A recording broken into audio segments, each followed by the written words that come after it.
उत्तराखंड में पिछले 2 दिन पहाड़ी क्षेत्रों में हुई बारिश और बर्फबारी के कारण जंगल की आग से थोड़ी राहत मिली थी, लेकिन सोमवार को जंगल की आग फिर भड़क उठी है। पिछले 24 घंटे में जंगल में आग के 42 मामले सामने आए हैं। हालांकि ये सभी मामले गढ़वाल मंडल के ही हैं। कुमाऊं में अभी भी शांति बनी हुई है। वन विभाग की ओर से जारी बुलेटिन के अनुसार 24 घंटे में हुई आग की घटनाओं से कुल 89 हेक्टेयर वन क्षेत्र प्रभावित हुआ है। केंद्रीय प्रदूषण नियंत्रण बोर्ड की एक रिपोर्ट के अनुसार भारत 2018-19 में केवल 10% ई कचरे की रिसाइकलिंग कर पाता था, जबकि इसी वर्ष देश में कुल 7,71,215 टन का ई वेस्ट का उत्पादन हुआ है। इसके एक वर्ष पूर्व यानी कि 2017-18 में देश में ई वेस्ट शोधन की क्षमता केवल 3.5% थी।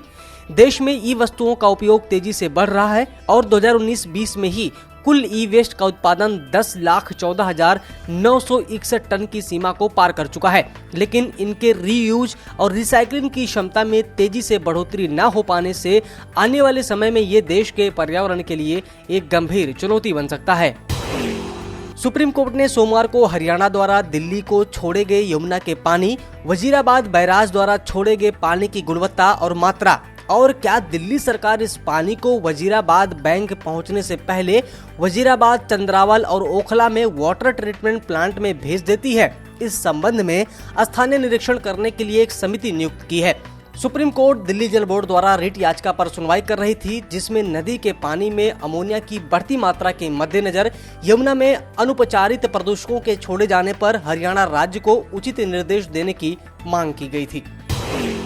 कोरोना में कानपुर नगर निगम एनजीटी के आदेशों को भूल गया। जगह जगह सड़क पर पड़ी मिट्टी उड़ रही है। वाहन सवार और राहगीरों को निकलना मुश्किल हो गया है। रोक के बावजूद भी खुले में निर्माण सामग्री रखी जा रही है और खुले में मलबा, मोरंग और बालू जा रही हैं, जो उड़ने से मुसीबत बन जाती हैं। वहीं प्रदूषण सुधार को लेकर शासन ने 15वें वित्त आयोग से 74 करोड़ रुपए नगर निगम को भेजे हैं, लेकिन अभी तक प्रस्ताव तक तैयार नहीं हो पाया है। नगर निगम खजाने में 6 माह से धन रखा हुआ है।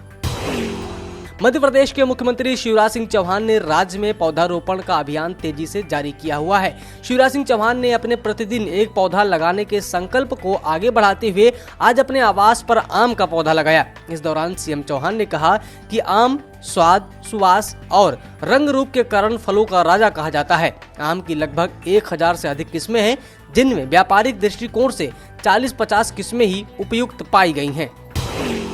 देश में कोरोना के बढ़ते संक्रमण के बीच कांग्रेस नेता राहुल गांधी भी कोरोना वायरस से संक्रमित हो गए हैं। राहुल गांधी ने इस बात की जानकारी खुद ट्वीट करके दी है। राहुल गांधी ने कहा कि हल्के लक्षण दिखने के बाद मैंने कोरोना का टेस्ट करवाया, जिसके बाद मेरी रिपोर्ट पॉजिटिव आई है। जो भी लोग हाल ही में मेरे संपर्क में आए हों, वे भी कोरोना प्रोटोकॉल फॉलो करें और सुरक्षित रहें। केंद्रीय मंत्री जितेंद्र सिंह और दिल्ली के मुख्यमंत्री अरविंद केजरीवाल की पत्नी भी कोरोना से संक्रमित पाई गई हैं। भारत में कोरोना के ताजा मामले पिछले 24 घंटों में 2,59,170 पाए गए हैं। कुल मौतें 1,761 हैं। कुल मामले अब तक भारत में 1,53,21,089 हो चुके हैं। कुल रिकवरी भारत में अब तक 1,31,08,582 हो चुकी हैं।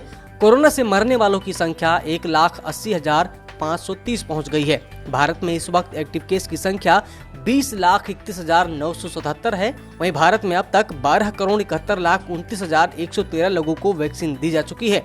केंद्र सरकार ने सोमवार को कहा है कि 1 मई से 18 साल से अधिक उम्र के सभी लोग कोविड-19 से रोकथाम के लिए टीका लगवा सकेंगे। कोरोना वायरस के बढ़ते कहर के बीच उत्तर प्रदेश की योगी आदित्यनाथ सरकार ने बड़ा फैसला लिया है। अब पूरे प्रदेश में शनिवार और रविवार को लॉकडाउन रहेगा। वहीं जिन जिलों में 500 से ज्यादा एक्टिव केस हैं, वहां पर नाइट कर्फ्यू भी लगाया जाएगा। प्रदेश में वीकेंड लॉकडाउन शुक्रवार की रात 8 बजे से सोमवार की सुबह 7 बजे तक लागू रहेगा। वहीं नाइट कर्फ्यू की टाइमिंग भी रात 8 बजे से सुबह 7 बजे तक है। महाराष्ट्र में कल से 1 मई तक मात्र 4 घंटे के लिए खाने पीने के सामान वाली दुकानें खुलेंगी। झारखंड में लॉकडाउन पर सीएम हेमंत सोरेन ने बड़ा फैसला लिया है। 22 से 29 अप्रैल तक झारखंड में लॉकडाउन का फैसला लिया गया है। दिल्ली एनसीआर में मंगलवार सुबह से ही धूप गायब है और आसमान में बादल छाए हुए हैं। पश्चिमी विक्षोभ के असर से दिल्ली के वातावरण में ठंडेपन का एहसास बना हुआ है। लोगों को गर्मी से राहत भी मिली है। मौसम विभाग के पूर्वानुमान के मुताबिक दिल्ली में आज धूल भरी आंधी के साथ कुछ इलाकों में हल्की बारिश की भी संभावना है। इस दौरान दिल्ली एनसीआर की हवा की रफ्तार 40 से 50 किलोमीटर प्रति घंटे तक हो सकती है।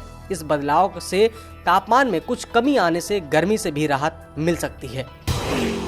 झारखंड की राजधानी रांची सहित आसपास के इलाकों में बुधवार को तेज हवा और गरज के साथ बारिश हो सकती है। मौसम विभाग की ओर से जारी किए गए अनुमान के अनुसार 24 घंटे बाद शहर के मौसम में बदलाव होगा। ये बदलाव बस एक दिन रहेगा। आगामी 22 अप्रैल से फिर मौसम साफ हो जाएगा। आगामी 25 अप्रैल तक आसमान साफ रहने की उम्मीद है। सब्सक्राइब करें पर्यावरण पोस्ट।